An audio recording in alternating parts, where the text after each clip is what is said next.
Bonjour à toutes et à tous. Très heureux d'être parmi vous. Alors, j'ai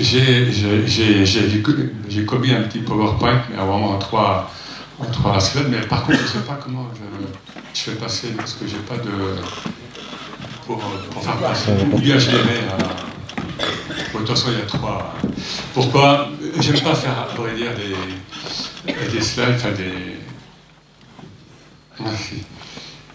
Parce que, bon, j'aime bien être directement avec le public, mais comme il y a ne serait-ce que certains termes qui peuvent vous être évidemment inconnus, où il y a quelques passages, donc je préférais quand même donner ces supports.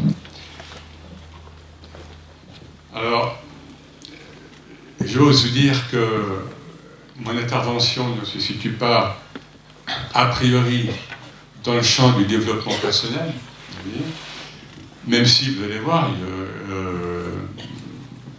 on aboutit à une méthode qui m'est personnelle, qui est basée sur l'unicité qui est cet axe central en islam, d'où tout découle, en islam notamment. Et, donc je vais partir des fondamentaux. Alors déjà, bon, ça a été dit, en remplaçant le soufisme très très rapidement, très très schématiquement dans son contexte, le soufisme c'est la dimension intérieure, spirituelle, ésotérique, mais ésotérique c'est l'intérieur, c'est pareil, donc de l'islam. Et pour des raisons un peu compliquées, surtout historiques, voire politiques, donc de l'islam sunnite. C'est-à-dire par là qu'il n'y a pas de sunnisme, le chiisme et le soufisme. Le soufisme est ce qui a nourri, pendant des siècles, et qui continue à nourrir, donc l'islam majoritaire, puisque c'est les sunnites au sens large, c'est environ 90% des musulmans. Le chiisme a développé sa propre gnose, et bien sûr, il y a des traits communs, il y a des points, il y a des passages entre les deux, mais encore une fois pour des raisons plus phénoménales, enfin plus le mot soufi, tasawwuf, par exemple depuis la révolution iranienne de 79, n'est pas bien vu. Voilà. Alors, si vous voulez bien, on ferme les yeux une minute. Donc le soufisme vient de l'islam. Pour la plupart d'entre nous, enfin, ou d'entre vous, on est malmené par les médias. Il y a des médias courageux, surtout des médias écrits, le monde des religions, le point hors série, voilà, donc, où notamment moi et d'autres, on a pu parler de ce qu'est vraiment et le soufisme et l'islam. L'islam, le mot vient 8 fois dans le Coran, et scientifiquement, là je parle, le terme veut dire abandon confiant à Dieu. Abandon confiant à Dieu. Alors après, dès le 1er siècle de l'Hégire, donc dès le 7e, 8e siècle, on le sait maintenant, on le voit, on le montre, le terme islam va déjà prendre des connotations plus politiques. La succession du prophète. Là, on rentre dans l'histoire, ça ne nous intéresse pas. Mais c'est pour vous dire, voilà, le terme islam, soumission... Non, pardon, parce que moi, je n'aime pas ce mot-là. Parce qu'en français, il passe très mal. Pour moi, c'est se mettre dans le cours du fleuve, et non pas en sens inverse, et non pas en... Voilà, donc, abandon confiant à Dieu. Et pour vous dire, quand tel ou tel verset a été révélé à Médine, donc il y avait beaucoup de juifs à Médine, ou bien dans la région de Médine, et les juifs, d'après ce qu'on dit, donc, étaient très heureux parce qu'ils ont vu que le terme islam n'était pas du tout, ne renvoyait pas à une nouvelle croyance, ou n'aurait peut-être pas dû renvoyer à une nouvelle croyance, voire à une nouvelle religion, et que c'était une attitude universelle. Et vous remarquerez que l'islam ne porte pas le nom du prophète. À l'époque médiévale, quand l'islam était encore qu'on voulait percevoir encore l'islam comme une secte chrétienne déviante, parce que l'islam arrivait après le Christ rédempteur. Donc après le Christ, pour les chrétiens, il C'était pas possible qu'il y ait une autre religion. Eh bien, voilà, donc c'est le terme islam qui est donc une attitude universelle. Et d'ailleurs, les bouddhistes, on a fait souvent des rencontres dharma-islam, ils n'aiment pas être appelés bouddhistes, c'est le dharma. Et le dharma, c'est l'islam. Voilà, donc, première chose. Deuxième chose, pourquoi la psychologie soufie? Bah, tout simplement parce que la voie initiatique, c'est une voie verticale, schématiquement. C'est une voie du diamant, pour reprendre une expression bouddhiste. C'est une, j'appelle ça le fil du rasoir. Pourquoi? Au sens où nous partons de notre dualité, très schématiquement, mais en même temps, on ne quittera pas cette perspective. Nous partons de notre dualité. Il n'y a pas que de l'islam soufi qu'on le vit, dans le Vedanta hindou, dans l'Isamétre Eckhart, etc. Mais bon, le soufisme a développé beaucoup ça. Donc nous partons de notre dualité, hein, d'incarnation. Homme, femme, le chaud, le froid, le nord, le sud, santé, maladie, etc. Et à un moment, on nous fait comprendre, il nous a fait comprendre que tant que tu es dans la dualité, ça c'est un classique dans la spiritualité évidemment, tu es dans l'illusion. Alors que je parle de Dieu ou pas, peu importe, Dieu, Allah, le principe. Je prépare un livre pour Abbé Michel sur le féminin dans le soufisme, mais déjà dans un livre précédent, à un certain niveau, quand on parle donc d'unicité, je mettais en français il/elle. Et actuellement, il y a tout un mouvement actuellement assez construit pour parler du Dieu de l'islam maternel, maternant et féminin. Bon, c'est un autre sujet, je ne vais pas... Mais c'est important, évidemment. Donc, la psychologie, pourquoi? Parce qu'on ne peut pas partir dans cette aventure spirituelle sans une assise, sans un certain équilibre psychologique, simplement. Le soufisme est une des voies initiatiques dans le monde. Toute spiritualité n'est pas initiatique, au sens où toute spiritualité n'est pas fondée sur une relation de maître et disciple. Alors, le soufisme l'est, le bouddhisme tibétain l'est, un certain christianisme orthodoxe l'est, etc. Là où la relation de maître et disciple est fondamentale. Et pourquoi le maître? Le maître, en plus, c'est un mot qui est le cheikh, le compagnon, l'accoucheur, le miroir. Pourquoi? Il vous aide à vous unifier et à vous réaliser. Un grand soufi, peut-être certains connaissent le nom, Ibn Arabi, qui est mort en 1240, mais qui est très moderne et qui est avant nous encore. Ibn Arabi, j'ai perdu le fil. Bref, Ibn Arabi nous dit que l'unicité ne peut s'appréhender qu'en abandonnant nos concepts, nos dualités, que c'est à la fois dans la transcendance et immanence. Donc c'est dans cette supralogique qu'on le retrouve, mais c'est un peu un tartare crème de parler de physique quantique actuellement, mais ceci dit, je connais pas mal de physiciens, astrophysiciens, mathématiciens qui travaillent sur Ibn Arabi, en anglais en général. Supralogique, c'est-à-dire le monde spirituel, le monde réel, ne fonctionne pas par la binarité exclusiviste, oui ou non, soit tu es avec moi, et ça c'est la logique de certains musulmans, de Daesh, etc., mais on trouve ça dans d'autres religions, dans d'autres formes de pensée humaine. C'est pas oui ou non, c'est oui et non. Et donc du coup c'est un couple. Le oui et non accouche de ce que nous Pascal appelait le tiers inclus. Ibn Arabi donc, nous en parle. Voilà, donc psychologie soufie, voilà. Parce que le maître dans le soufisme appelait, je traduis évidemment, le médecin de l'âme. Le médecin de l'âme est tel cheikh vivant, parle de sa tariqa, parle de sa confrérie, en disant que c'est un grand hôpital. C'est un grand hôpital. La seule chose, c'est qu'il suffit d'en être conscient. Il suffit d'en être conscient. Et tout, je sais que vous en avez parlé depuis 2 jours, Et moi, je chemine, hein, bon, je suis tout en étant universitaire, etc.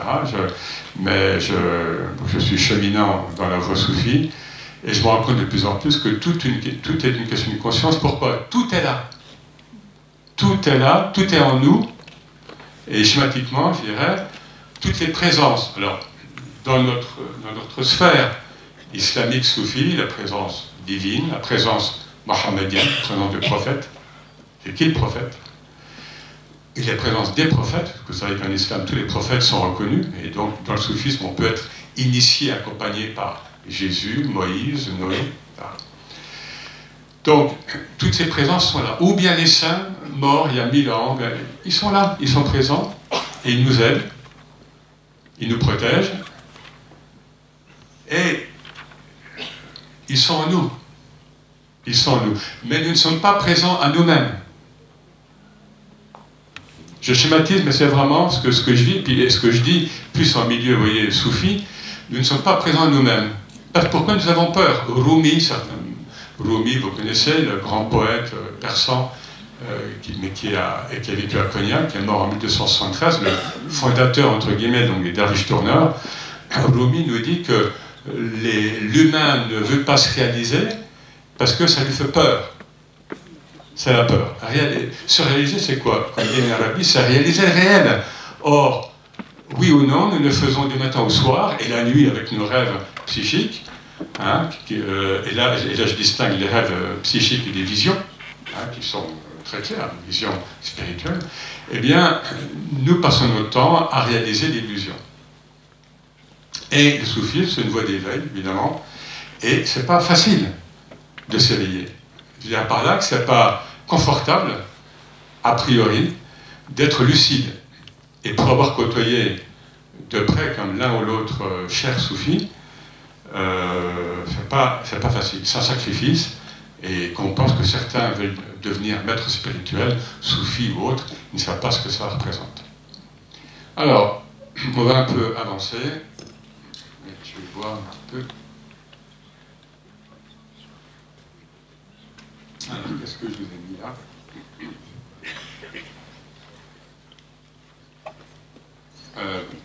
Excuse-moi, j'ai pas l'habitude du truc. Comment ça fonctionne?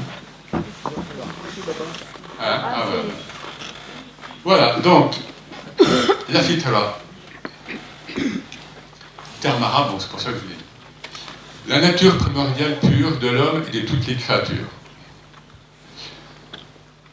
En islam, il n'y a pas de péché originel, mais bon, je vous rassure, j'ai des amis prêtres, hein, donc chrétiens, qui disent c'est Saint Augustin qui nous a amené ça dans le christianisme, avec toutes les vertus donc de Saint Augustin. Mais le Christ n'a jamais parlé de péché originel. Donc en islam, il n'y a pas de péché originel parce qu'il n'y a pas de scission, et ça c'est majeur, il n'y a pas de scission entre l'esprit et la matière en islam. C'est pour ça que, comme disait un compagnon du prophète, le prophète nous a tout appris jusqu'à comment aller aux toilettes. Le prophète recevait des femmes qui venaient le voir pour une question intime. L'hygiène intime des femmes. La sexualité en islam, vous savez, est fondamentale. C'est l'équilibre. Hein, c'est l'équilibre. Et surtout, dans l'optique spirituelle, c'est se réunifier. Donc, c'est vivre ce terme qu'on va voir après, le tawhid, c'est-à-dire unifier l'un. L'un, il est unique, mais il faut que j'ai un process de conscientisation, hein, qui fait que je vis qu'il est le un. Là, je cite un verset coranique, verset 30-30, donc Sourate 30, verset 30. Alors, bon, en français, ça ne rend pas grand-chose, mais enfin, c'est quand même toujours ça. Tourne-toi en pur monothéiste. Alors, c'est celui qui n'a pas dévié depuis que Adam est envoyé comme premier homme, premier prophète, le message divin est réitéré, puisque selon le prophète Mohammed, il y a eu dans cette humanité, et lui compris, 124 000 prophètes, d'où l'universalisme de l'islam que les musulmans souvent ne veulent pas voir, parce que ça ne les arrange pas. Bon, tourne-toi en pur monothéisme vers la religion, avec un grand R. Là, un petit passage, hein, l'islam n'est pas encore constitué en religion. Et la question reste posée actuellement, est-ce qu'au début, l'islam avait le projet d'être une nouvelle religion ou d'être un rappel, zikr, tazkir, rappel de tout ce qui avait été révélé avant. Puisque le Coran même corrobore ce qui était donc dit dans la Torah, dans l'Évangile, ça c'est Coran. En accord avec la nature de Dieu, fitrat Allah, la nature pure de Dieu, par laquelle il a façonné, littéralement, il a naturé les hommes. Donc nous avons tous l'empreinte de Dieu en nous. Dieu, le principe, Allah, peu importe. Car il n'y a pas de changement dans la création de Dieu. Depuis Adam, et le prophète disait à ses compagnons arabes au 7e siècle, avant cet Adam, le nôtre, il y a eu 100 000 Adam.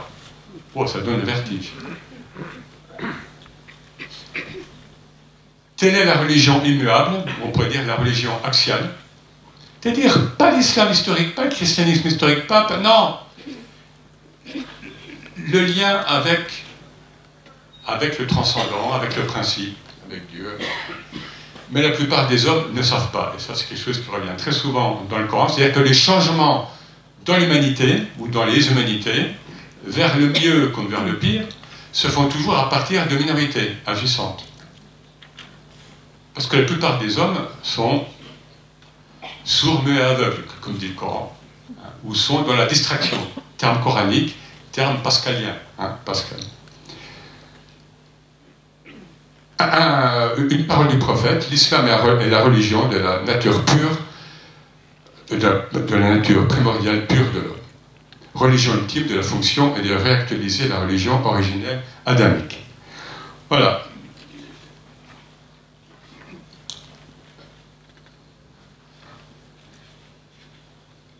Alors, méthode.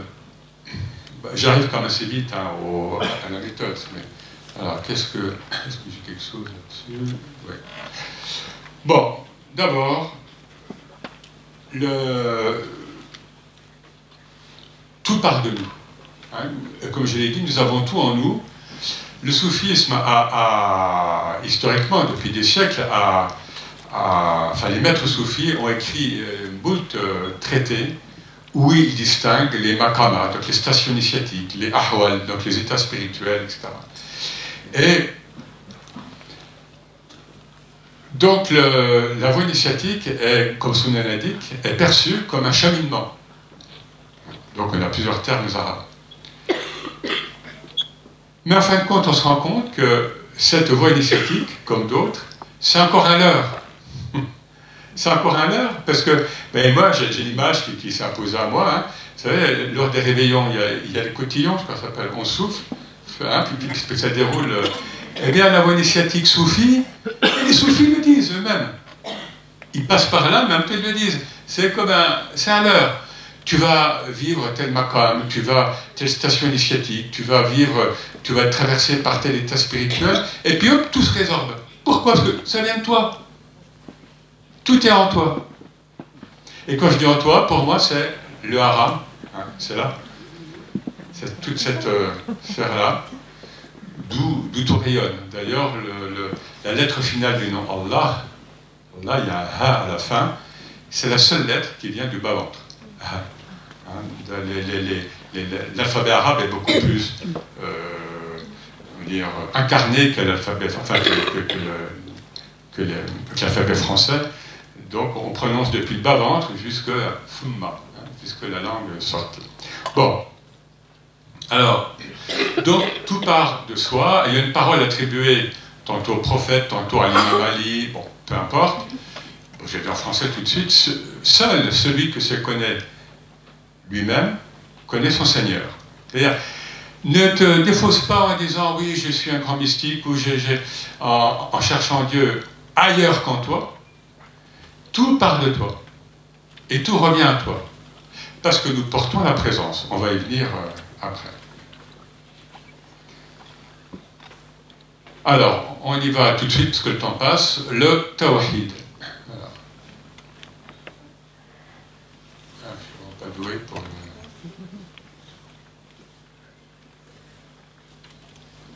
peux me dire comment ça... J'appuie. Ah, voilà. Voilà, donc, Tawhid, qu'on peut traduire attestation de l'unicité divine, reconnaissance de l'unicité divine. En fait, c'est le principe d'unicité. Le principe d'unicité, et qui va loin, au sens où le musulman, là je prends le musulman lambda, qui parfois, ou surtout avant une trentaine d'années, maintenant les musulmans ils ont plutôt un complexe d'infériorité, mais ils ont un complexe de supériorité par rapport aux autres croyants monothéistes qui disaient nous sommes plus monothéistes que les chrétiens et que les juifs, et surtout que les chrétiens avec la Trinité, etc. Et Rumi, mais bon, ou autres, on dit mais non. Si tu dis, ok, je suis croyant en un Dieu unique, qui est quelque part dans le ciel, sur son trône, etc., et à moi, et à nous, et on gère l'humanité comme on peut. Dès lors, tu es dans la dualité. Et le prophète en parlait. Mais bon, c'est pas le sujet, je passe. Donc, le tawhid, c'est le moteur nucléaire de l'islam. Tout part de là et tout revient à cela.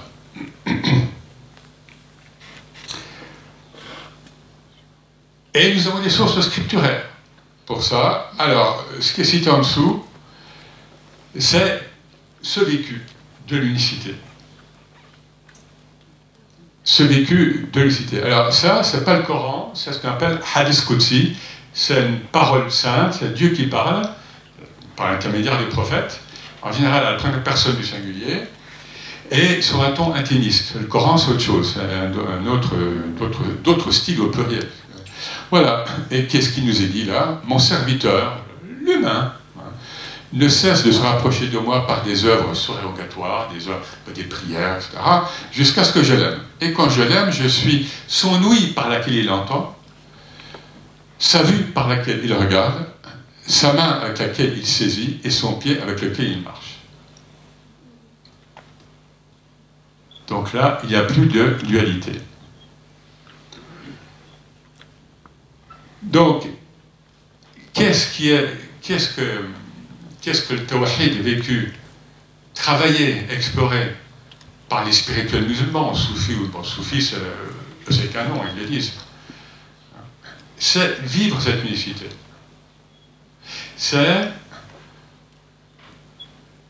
mettre l'axe, bon, ça c'est personnel, hein, mettre l'axe du tawhid. Je ne l'ai pas vu chez les auteurs anciens, mais bon, c'est un axe pour moi, un axe vertical, c'est comme un, voilà, qui peut être visualisé, quelque chose dans un métal précieux, vous voyez, c'est un axe qui me relie constamment au principe, où que je sois. Le verset coranique 215, Sourate 215, nous dit, et ça les musulmans n'en tirent pas les conséquences, je puis dire, où que vous vous tourniez, là est la face de Dieu. Donc l'autre croyant, c'est la face de Dieu, l'autre humain, c'est la face de Dieu, même celui que je hais, mon ennemi, c'est la face de Dieu, l'animal qui me fait peur, c'est la face de Dieu, etc. etc. Donc, et comme en islam, l'islam a aboli le clergé, comme il a aboli donc les sacrements, tout le monde est imam. Vous voyez, c'est parce qu'on parle beaucoup d'islam. La femme, bien sûr qu'elle est imam. Et elle est de plus en plus imam devant les hommes, évidemment. Donc, culturellement, les ulama du Proche-Moyen-Orient, c'est un autre sujet. Moi, ce que je veux dire, ben, ils ne veulent pas, mais ils n'ont aucun argument. Parce que du temps, le prophète avait délégué une femme à Médine pour prier, diriger la prière devant hommes et femmes. Ça ressort actuellement, tout ressort. Hein, c'est une période de révélation, hein, et ça va très vite. Donc, cet axe du tawhid, je le porte où que je sois. Donc, ça donne une cohérence à mon être. L'unicité divine, c'est pas un Dieu unique quelque part qui n'a aucune conséquence sur mon vécu. Non. Ça donne une cohérence et ça unifie mon être. Ça unifie mes organes. Et ça relativise tout ce que je vis. Pourquoi? Si je le mets en moi, si je mets le principe, si je mets Dieu, si je mets Allah, si je mets l'ineffable en moi, laisse-le agir.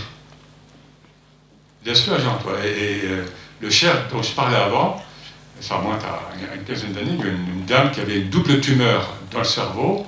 Bon, il ne dit pas ça à tout le monde, mais moi j'étais présent, il lui dit, laisse-le agir, laisse le principe agir, et cette femme, elle est toujours vivante. Vous voyez ce que je veux dire? C'est-à-dire, cette unicité va me permettre comment dire, de trouver ma cohérence intérieure et de trouver ma véritable identité. Ma véritable identité. Alors là, je cite une sagesse enfin, très rapidement, hein, d'Ibn Attallah, un soufi qui est mort en 1309, un soufi égyptien, et donc il écrit des sagesses. C'est un genre soufi. Et en gros, c'est très actuel, hein, c'est écrit vers 1300, et c'est complètement, pas j'ai besoin de une qui est très courte, hein, en arabe. Ouais. Rien ne te gouverne autant que l'illusion. Ok, merci. Dans cette sagesse-là que je l'ai citée, il dit déleste-toi du gouvernement de toi-même, parce que de toute façon, c'est pas toi qui te gouverne, c'est le principe. Accepte-le. Par miséricorde, pas par punition, pas par culpabilité, par miséricorde. Vous n'ignorez pas que toutes les sourates, sauf une pour une raison technique, commencent par Bismillah ar-Rahman ar-Rahim, au nom de Dieu, le tout miséricordieux, très miséricordieux. Et on le sait maintenant, c'est en plus dit, tout ça, Rahman ar-Rahim, ça vient de la racine sémitique Raham, qui est la matrice maternelle. Donc Dieu ouvre son discours à chaque sourate par cet aspect maternel, matricion. Bon.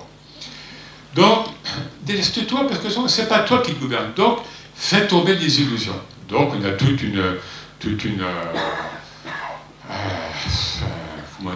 un processus initiatique, hein, donc, qui consiste à faire tomber nos illusions, y compris extérieures, et puis on entre dans les couches profondes de l'être, et puis, comme dit un cher, c'est comme quand tu épluches un oignon, hein, couche après couche, et à un moment, il reste rien.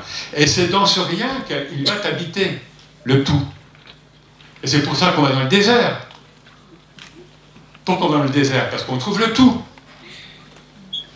C'est le paradoxe. Toute la voie spirituelle, toutes les voies initiatiques sont basées sur le paradoxe. Toutes. Et dans le soufisme, c'est pour ça qu'il faut, comme un maître, ça peut donner le vertige. Que je dis vertige aussi physique. Rumi disait, tu ne te réalises pas tant que tu ne te réalises pas jusqu'au bout des orteils. Tout bouge, évidemment. Mais ça, vous le savez, parce que... Donc, quelle est mon identité? Encore une fois. Et Rumi, hein, qui nous dit, qui est celui qui dans mon oreille entend mon chant? Qui est celui qui de ma bouche dépose ses mots? Qui est celui qui dans mes yeux regarde vers l'extérieur? Quelle est cette âme dont on dirait que je suis l'habit? Donc, qui suis-je? Est-ce que je suis... Est-ce que je veux dire, nos souffrances, et là j'en viens à un mode plus psychologique, nos souffrances viennent du fait que bon, ça c'est classique, je sais bien, ça on le trouve dans d'autres spiritualités, moi je le vis par rapport à ce vécu donc, du tawhid. Hein. Tant que je ne place pas mes agrégats, comme disent les bouddhistes français, hein, c'est un terme qu'ils utilisent souvent, c'est-à-dire, voilà, un homme, un homme, tel âge, prof de fac, français, tel milieu social, toi, tu malade, etc. Voilà, telle origine familiale, tel trauma familiaux, tel... Alors ça, je le pose. Ah, c'est pas moi. Moi, je suis ce pur R1, hein, c'est cette lame fine de la conscience, de l'unicité, du tawhid, qui est là, qui est toujours active, ce qui d'ailleurs parfois empêche de dormir, parce que la lucidité, c'est 24 heures sur 24, on ne peut pas fermer le rideau des fois. On voudrait fermer le rideau, c'est pas facile. Donc, voilà, et je place. Oui, tel trauma, moi je le place physiquement à droite. Bon, voilà. Oui, j'aurais mérité de me marier mieux, est-ce que je veux dire, avec quelqu'un qui est plus bon, voilà, j'aurais souhaité avoir une situation professionnelle plus... Je le place, c'est pas moi. Moi, je suis ce pur fil. Bon, je parle d'airain, là, je sais pas, vous voyez, c'est blanc bleuté, ça, ou bien une couleur plus chaude, hein, vous voyez du jaune dedans, évidemment.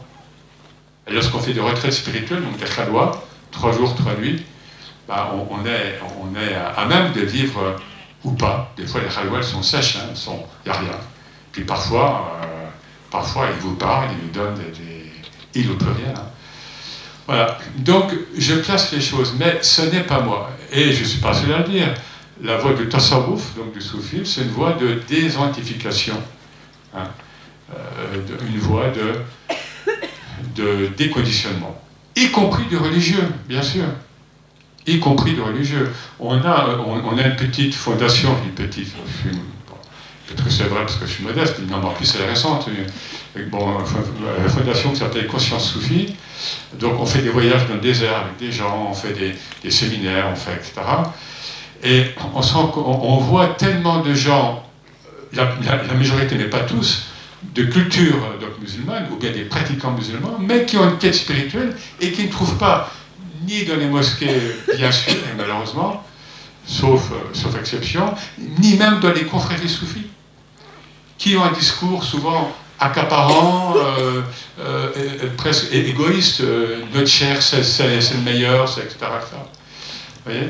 Donc ils viennent, parce que nous, Conscience Soufie, voilà, on fait des choses tout à fait libres, les gens viennent, et puis chacun va vers lui. Alors après nous avoir côtoyé, peut-être qu'il va aller se rattacher à un maître spirituel ici ou là, ou pas, enfin, etc., etc. Voilà, donc il y a cette fluidité, qui doit être fondamentale dans notre être, notre humilité, hein, et l'humilité elle vient de la terre. Le prophète disait, vous venez tous d'Adam, et Adam vient de la terre. Hein, humilité, c'est l'humus, la terre. Parce que si on vit des états spirituels, si on vit des présences, le prophète, etc., l'ego spiritualisé, il est beaucoup plus difficile à travailler que l'ego grossier. Beaucoup plus. C'est pour ça que les grands saints, en islam ou ailleurs, disent toujours, jusqu'à notre dernier souffle, je suis dans une vigilance complète. Alors, voilà, donc je souffre moi parce que je me désidentifie. On a encore, parce que je vais laisser un temps d'échange. Il y a un petit terme, un petit slide encore. Bon, il est bien passé, mais bon, je sais pas. Alors, je vois que ça bouge un peu. Ah voilà. Le shahid à la technique, c'est... Mais merci hein, aux techniciens quand même. Le shahid, le témoin intérieur. L'important est de réaliser le réel, hein, et non pas de réaliser le illusoire, un tant soit peu avant la mort physique. Afin de jouir, d'étapes post-mortem qui permettront à l'âme de continuer le processus de désillusion. Le soufi, il y a un adage, hein, bon, parmi d'autres, hein, donc on lui dit le soufi est le fils de l'instant. Et on essaye de ne pas vivre, enfin, de se libérer, comme dans toutes les voies spirituelles, on va dire, hein, du passé, des regrets du passé, ou bien de ce qui nous plombe dans le passé, et des projections du futur, etc. C'est pas facile. C'est pas facile, hein, ça c'est jamais facile. Donc, le soufi tend à se réaliser dans les conditions dans lesquelles il est là, ici et maintenant. Hein. Il y a des soufis traditionnalistes, certaines écoles, qui viennent de Guénon notamment, enfin, de René Guénon, certains connaissent, qui sont très, très, très durs avec notre modernité, avec l'Occident actuel. Mais si cet Occident, ou si notre modernité, si cette mondialisation sauvage, bien sûr, si ce n'est pas l'effet de la volonté divine, c'est quoi? Puisque tout vient de lui et tout repart à lui. C'est quoi? Donc, avant la mort physique, c'est ici et maintenant qu'on travaille. Et la mort physique en islam, c'est vraiment pas grand-chose. C'est pour ça que c'est pas triste la mort en islam. Et c'est pour ça que la couleur du deuil, c'est le blanc. Hein, c'est le retour à la pureté. Parce que c'est le terme, je traduis le terme, c'est un transfert. Un simple transfert.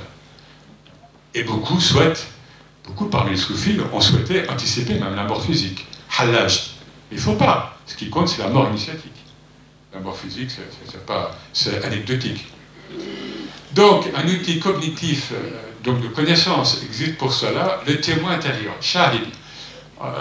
Très vite, hein. Le shahid, c'est quoi? Lorsque je vis un état d'union, et là, déjà, vous voyez, le piège des mots. Parce que je passe mon temps ailleurs à dire qu'il n'y a pas d'union en islam, puisqu'il n'y a pas deux. Parce que pour s'unir, que ce soit sur un plan métaphysique ou physique, il faut être deux. Il n'y a pas d'union en islam parce que qu'est-ce que je vis en islam? Dans l'expérience, je vis le un. Parce qu'il n'y a que le un. Donc, c'est l'expérience très classique, si je puis dire, du fana. C'est-à-dire, ma conscience individuelle, du coup, est, pour reprendre des images qu'ils ont utilisées, est submergée dans l'océan divin. Mais ce n'est pas la sainteté finale, ça. La sainteté, en islam, c'est de vivre ça, avoir vécu ça, et revenir parmi les hommes. Je reste dans cet état d'unicité, je reste relié, et je reviens dans le monde de la multiplicité. Et dans le soufisme, c'est l'état mohammedien. Quand on ne le connaît pas bien, le prophète, évidemment, c'est quoi cet homme qui s'est marié avec des femmes j'en parlerai dans un livre sur le féminin. C'est quoi cet être-là? Et le Coran fait parler, mais quoi? Qui était contre le prophète. Hein, c'est quoi ce prophète qui marche dans les souks, qui mange comme tout le monde? Eh bien oui, parce que c'est notre humanité. Et c'est à partir de ces modèles, je ne dis pas que c'est le seul, évidemment, que nous pouvons remonter. Ces êtres-là sont descendus vers nous, et c'est par eux que nous pouvons remonter vers la présence. Donc, le shahid, c'est après avoir vécu cet état, donc l'unicité, si je reviens, je suis shahid, je suis témoin, mais j'ai un témoin intérieur. Il y a un verset coranique qui fait allusion, mais comme c'est très souvent le cas dans le Coran, c'est vraiment furtif. Et on ne comprend même pas ce qui est dit dans ce coranique. Donc, c'est-à-dire, c'est bien sûr une question de conscience, une question de conscientisation. Et je terminerai en disant que shahid, on retrouve donc la racine, enfin, c'est la même racine que le terme shahada, pour ceux qui connaissent un petit peu l'islam ou bien l'arabe. Shahada, c'est le témoignage de foi.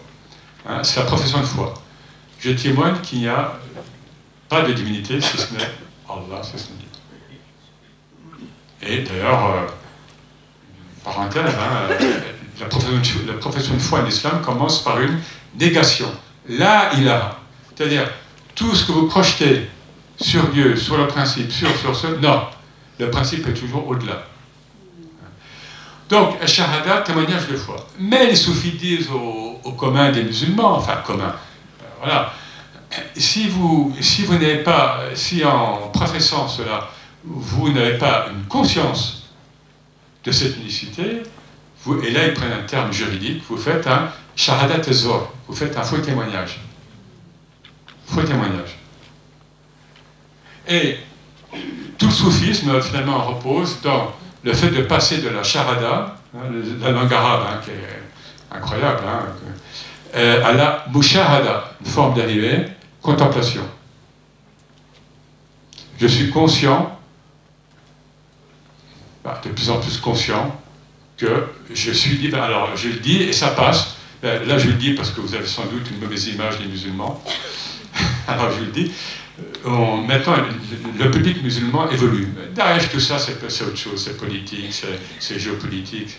Mais le public musulman, les pauvres gars qui sont pris en étau entre l'islamophobie réelle ou présumée, et puis Daesh, Eh bien, quand on leur dit, moi je leur dis, nous ne sommes pas Dieu, l'islam, mais nous sommes divins. Eh bien, ils acceptent maintenant. Mais c'est énorme de leur dire, vous êtes divins.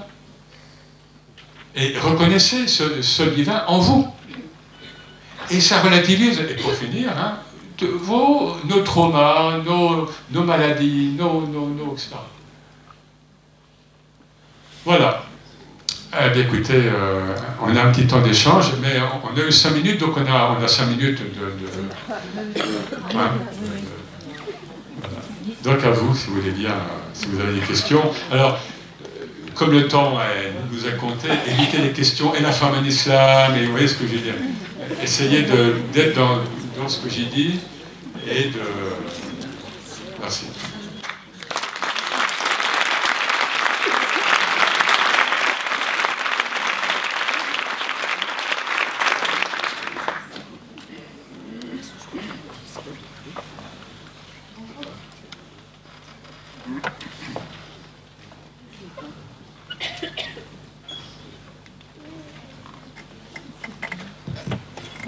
Bonjour.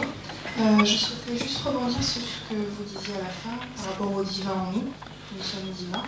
Et vous étiez en train de... Vous avez commencé une phrase, la maladie, et du coup, je voudrais vraiment que vous finissiez là-dessus. Enfin, j'aimerais comprendre. Merci. Ah oui, je sais qu'on est dans un forum des médecines de l'âme.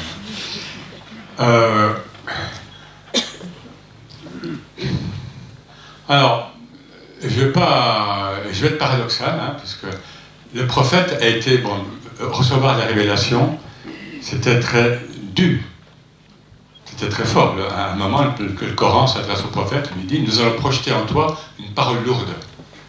Je donne des exemples, hein, puisqu'il faut quand même réaliser, on le sait, l'islam c'est pas très vieux. Hein, une fois une révélation, une descend sur le prophète, alors qu'il est allongé, il a sa tête sur la cuisse d'un compagnon. Et le compagnon a dit, j'ai cru que ma cuisse allait être écrasée. Ou à d'autres occasions, une révélation vient alors que le prophète est sur sa chamelle, et la chamelle ploie. Vous voyez ce que je veux dire? Donc le prophète disait, le prophète était beaucoup malade, avec certaines maladies spéciales, vous voyez, un petit peu liées à sa fonction de prophète, mais il disait. Alors, comment le comprendre, hein? Et d'ailleurs, il y a des livres de médecine prophétique, en fait, mohammedienne, et certains ont été traduits en français. Et donc, il disait, celui qui n'est pas malade pendant un certain temps, non, il y a un problème au niveau de la foi. Alors, ça peut paraître dur, ce que je veux dire. Je pense que ce qu'il voulait dire là, c'est une question de conscience. Si tu n'as pas conscience que tes organes agissent, et si tu ne les sens pas, c'est ça qu'il voulait dire, c'est que tu as un problème de conscientisation. Et bien sûr qu'il ne prenait pas la vertu de la maladie. Alors il faut être très clair là-dessus, l'islam ne reconnaît aucune vertu à la souffrance. Enfin, vu la souffrance pour souffrir. Hein? Dans le soufisme, on parlait, de moins en moins, parce que les temps changent très vite, on parlait de l'épreuve, et de bala. Hein? Et c'est là où, une petite faille, c'est là où avec un certain type de développement personnel, je ne suis pas d'accord, toujours par cet effet paradoxe et par cet effet miroir, moi j'ai commencé ma démarche spirituelle par la maladie. Donc je dis toujours que mon premier chef, mon premier maître spirituel était la maladie. Et combien, et aussi parmi vous, et combien de gens qui ont une démarche spirituelle, ça a commencé par un apparent négatif. En photo classique, il faut un négatif pour voir la beauté. Vous voyez ce que je veux dire? Et moi, j'ai simplement une crainte, et je ne dis pas que c'est du tout ce qui se passe ici, hein, je suis très clair, mais dans certaines sphères de développement personnel, on veut éviter l'épreuve. Et ce sont des faux fuyants. Quelqu'un me disait, ben, je vais voir ce que tu as dans le ventre. Moi, quand j'accouche d'un livre, et je suis un homme, j'ai des contractions. Parce que c'est un bébé. Parce que je le porte. Et il a sa vie. Ce livre, il a sa vie. Il va être traduit en arabe ou pas. Il va être. J'ai des gens qui m'écrivent des choses merveilleuses. Des gens qui voient critiques, peu, heureusement. Mais vous voyez ce que je veux dire? Voilà, donc, le bonhomme maladie, c'est un phénomène comme d'autres. Et moi, je suis hypersensible par ailleurs. Hein, bon, je compare d'autres personnes autour de moi. Mais Alors après, je ne sais pas comment vous le vivez, je ne sais pas ce que vous disent Gilles. Quand on développe, plus on développe une sensibilité spirituelle, et aussi plus on développe une sensibilité physique, y compris voilà, vraiment physique, quoi. Mais on sait d'où ça vient. C'est toujours pareil, je place les choses. Je place les choses. Parfois, je commence des fois à écrire sur des choses subtiles au niveau spirituel. Bah, physiquement, je peux avoir un état nauséeux. Ok, mais je sais d'où ça vient. Ça passe, je l'accepte. Et je sais que c'est pas négatif en soi. D'autres... Oui, une dame... là.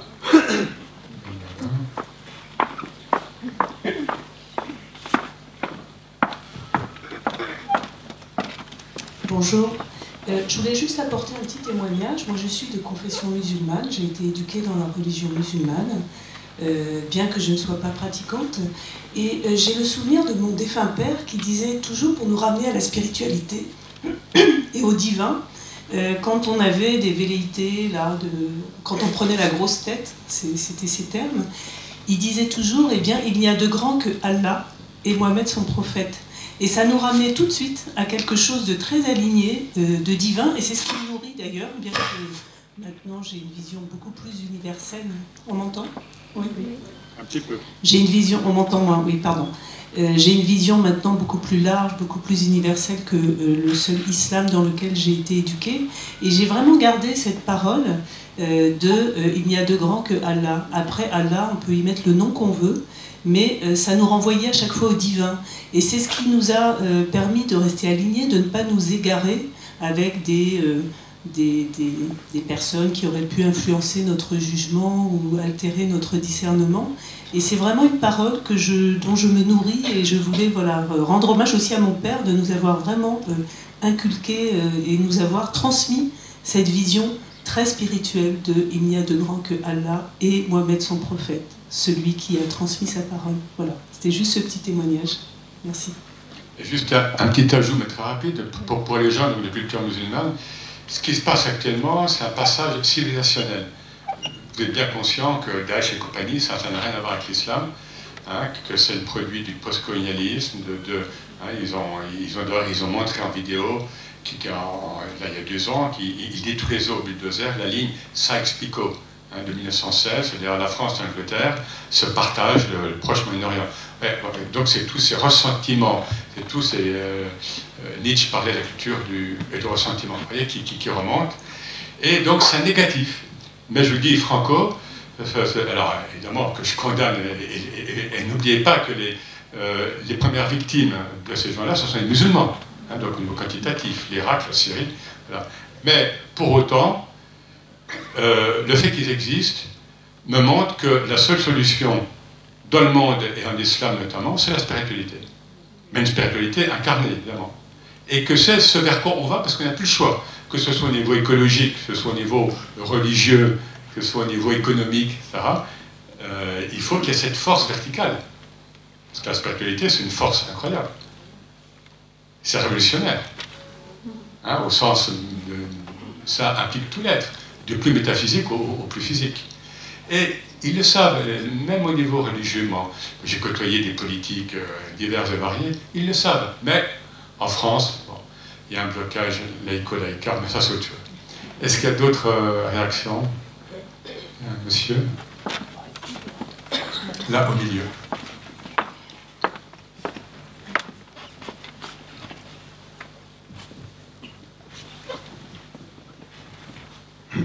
Oui, bonjour. Est-ce qu'on peut se poser la question, est-ce que le soufisme peut se poser la question, pardon, est-ce qu'on peut se poser la question sur le... On cherche à trouver quelque chose en soi, cette unité, étant dans la dualité, cette recherche-là, donc celui qui a mis en place ce système, qu'on peut appeler Dieu, dans quel sens cette façon, cette recherche... C'est un système.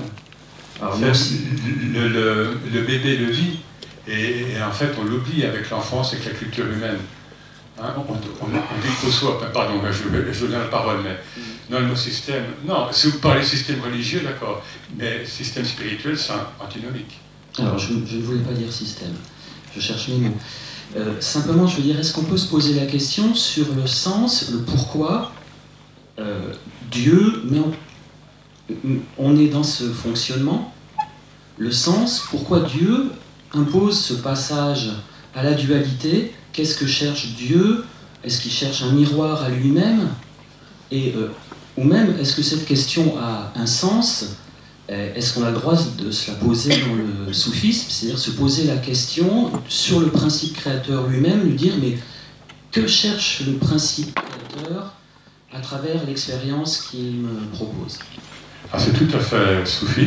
Là, je pense à un passage de livre, enfin, au XIIIe siècle, mais bon voilà, après c'est du temps. En islam, l'islam, hein, je ne parle même pas de soufisme, parce que, vous voyez, à force de faire la scission entre l'islam et le soufisme, on devient schizophrène. Les musulmans les premiers.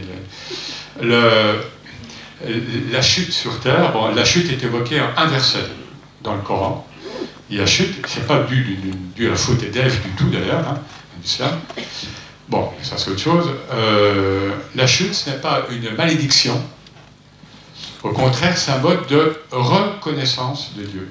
Nous avons connu Dieu, puisque nous étions en lui dans un état d'indifférenciation avant d'être incarnés, en tant qu'âme, homme, femme, 15e siècle ici, 21e en France, etc. Hein, donc, et nous nous sommes connus, et pour certains d'entre nous, réincarnation, tout ça. Le Coran n'évoque pas du tout, entre parenthèses, la réincarnation. C'est le dogme sunnite qui a cru que, mais le Coran est toujours, il lance une piste là, etc. Enfin, bref. Donc, voilà, donc notre état de dualité, en effet, nous fait souffrir. Et tant qu'on n'a pas vécu, je dis ça parce que moi je l'avais écrit à un moment, puis je me suis dit, même pourquoi je l'ai écrit hein, tant qu'on n'a pas vécu que angoisse et sérénité, c'est la même chose, par exemple, on est tributaire, encore une fois, de cette maya, hein, donc de cette grande illusion que le monde. Et Rumi, toujours le même Rumi, nous dit, voilà, que le jour où les hommes, enfin les humains, accepteront bien de se réaliser, ce moment disparaîtra comme une illusion qui éclate et restera là je prononce le mot en arabe, el-haq. Le haq, c'est le réel. Vous voyez que c'est un mot fort hein, en langue arabe, haq. Et les soufis, souvent, ne parlent pas d'Allah. C'est très scientifique. Ils disent le réel. Dieu est unique parce qu'il est le seul réel. Et, enfin, moi, je fais des fois des conférences avec des physiciens, des soufis ou pas. Hein, là, ils prennent une bouteille. Voilà, Dieu seul réel. Nous accordons une réalité à ça. Si je me cogne là, je me fais mal. Oui, il y a une existence relative. Mais, en réalité, il n'y a que Dieu, il n'y a que le principe. Donc, alors pourquoi? Oui, le Coran pose la question de manière très, très paradoxale. En Sourate 2, verset 30, scénario. Hein, Dieu s'adresse aux anges, créés avant l'humain, nous sommes les derniers à être arrivés. Je vais placer sur terre un représentant, donc un être élu par Dieu. Et les anges, qui sont gnostiques, y compris Satan, et qui vient des anges, mais qui a été déchu par orgueil, mais Satan a un rôle important en islam et dans le soufisme. Les anges disent, mais comment peux-tu mettre sur terre et élire comme créature la créature qui va répandre le sang et la corruption? C'est le Coran qui dit ça. Un autre passage, en 33-72, nous avons proposé, là il y a la réponse, nous ça c'est nous divins, nous avons proposé le dépôt. Le dépôt. Pour moi, c'est le dépôt de la conscience. Donc le dépôt aux cieux, à la terre et aux montagnes. Montagnes, la solitude. Elles ont refusé. Donc tout ça, c'est vivant. Ciel, montagne, tout ça vient parce qu'elles ont refusé. Parce qu'elles ont cru que c'était trop lourd. Et seul l'homme s'en est chargé, mais il est très ignare et très tyrannique avec lui-même. C'est le Coran. Donc, question que je pose à Dieu, en effet. pourquoi tu, selon quel paradoxe, selon quelle vérité paradoxale, as-tu mis l'humain comme créature élue, avec ce qu'il fait actuellement, on ne voit donc que trop, et avec ce que tu en dis. Le Coran est souvent très dur avec l'humain. Et pourtant, c'est le Dieu du Coran qui a créé l'humain. Donc, paradoxe. Alors, moi, ma réponse, c'est qu'il y a un projet divin concernant l'humain qui nous dépasse. Et là, on arrive à une période, la période où ça se révèle de plus en plus. Puisque les deux champs se croisent. C'est-à-dire les champs du possible, la vie possible sur Terre, puis là on arrive à des limites, et en même temps, soit il y a une solution verticale, ou bien des solutions verticales, ou bien on change l'humanité, on change le cycle. Bon, après tout, le prophète disait à ses compagnons, imaginez le 7e siècle, dans le désert d'Arabie, il disait, il y a dans d'autres planètes des créatures qui ne connaissent ni votre Adam, ni votre Satan. Donc, en islam, ça ne pose pas de problème, le fait que... Et le Coran nous dit, si vous, les humains actuels, vous n'êtes pas à la hauteur, en gros, nous allons faire venir d'autres, comment traduire, d'autres peuples, d'autres créatures. Il y a cet universalisme islamique qui a nourri le soufisme, et que beaucoup de musulmans ne veulent pas voir, parce qu'ils s'accrochent, comme dans les autres religions, à vrai dire, à un islam national, ou bien nationaliste parfois, un islam historique, culturel, et ce qui est tout l'inverse du message de l'islam. Oui. Ce sera certainement la dernière question.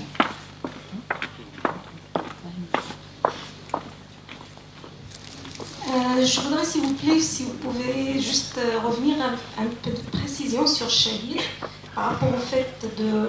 Je me pose la question, est-ce que Shahid, c'est au moment, c'est-à-dire le témoin intérieur? Vous avez, si j'ai bien compris, expliqué que c'est le moment où on revient vers soi, après cette prise de conscience de l'unicité, on revient vers la diversité de la vie avec cette présence. Alors, et moi, ma question justement est, est-ce que aller vers cette, c'est-à-dire avoir cette conscience de la présence de l'unicité, qui est l'étape qui précède, c'est-à-dire le fait de prendre conscience de la présence de l'unicité à partir de la manifestation ou de la diversité que nous vivons dans la vie, dans notre vie d'être humain, c'est-à-dire c'est comme, je vois comme deux voyages intérieurs. Le voyage pour aller vers l'unicité, partir de cette diversité et aller vers l'unicité, et puis revenir de l'unicité vers cette diversité de notre vie, parce qu'on est là pour vivre la vie de l'humain. Donc, est-ce que Shahid, c'est ce qui est aussi une description du divin, est-ce que c'est aller vers, revenir, ou c'est les deux, au niveau de la conscience, je veux dire? Oui. Alors, très schématiquement, ça marche pas. On va couper ce qu'il est 11 heures.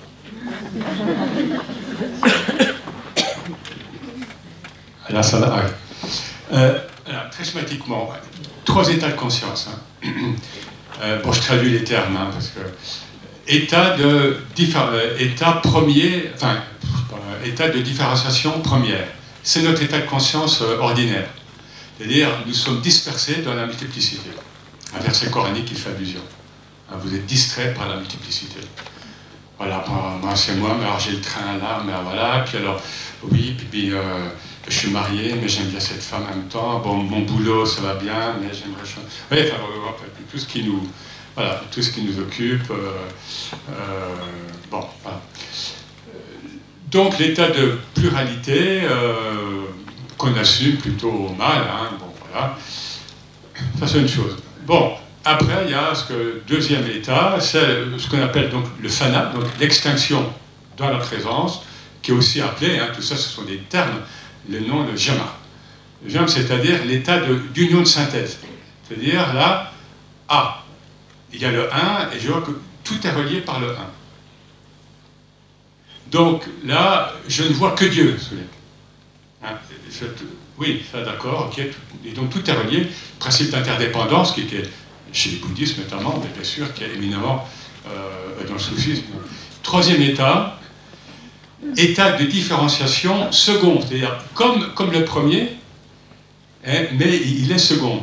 Hein, c'est-à-dire que, comme j'ai dit tout à l'heure, je reste dans cet état d'unicité, mais je suis revenu dans le monde de la pluralité et de la multiplicité. Et du coup, j'ai cette sagesse divine, enfin, appelez-la comme vous voulez, en moi, qui fait, comme dit le prophète, que je vais donner son haq, son droit à toute chose. Et que je ne vais pas juger. Et ça, c'est énorme. Pour avoir connu des chefs, soufis, ils ne jugent pas. Parce qu'ils voient l'être. Ils voient ce que peut vivre l'être. Ils ne vont pas lui dire, d'ailleurs, parfois. Ils voient, parce que chacun doit se révéler à lui-même. Donc, ils ne vont pas faire le boulot à sa place. Donc, cet état de... voilà, donc d'incarnation, donc l'islam est très incarné, hein, encore une fois, mais le tout est de rester relié au principe, tout simplement. Et voilà, je crois que c'est le plus schématique, hein, et le plus... Et alors là, comment dire, là tout est signe. Le Coran n'arrête pas de nous dire, nous vous envoyons des signes en permanence, mais vous ne les voyez pas. Parce qu'on ne veut pas les voir. Et les signes, ils sont souvent, des signes mineurs, si je puis dire, ils sont extraordinaires. Un flash comme ça. Ah oui, d'accord. Donc ça veut dire, tu es sur la bonne route. Et tu, c'est qui? Ben oui, parce que c'est je. C'est lui qui agit en moi. Tant que je n'ose pas avoir cette conscience divine, appelez-la comme vous voulez, en moi, je vais dans la dualité, donc je vais souffrir. Donc, je vais générer des maladies. Donc, alors, il y a maladie, hein, donc on l'a vu un petit peu au début. Il y a des maladies utiles, il y a des maladies passage, et puis des maladies blocage, bon, voilà, mais je ne suis pas hédoniste, c'est-à-dire par là, la dualité, alors autant en islam, l'être humain n'est pas fait pour souffrir, absolument pas, mais autant ça fait partie des lois de l'incarnation, tout simplement.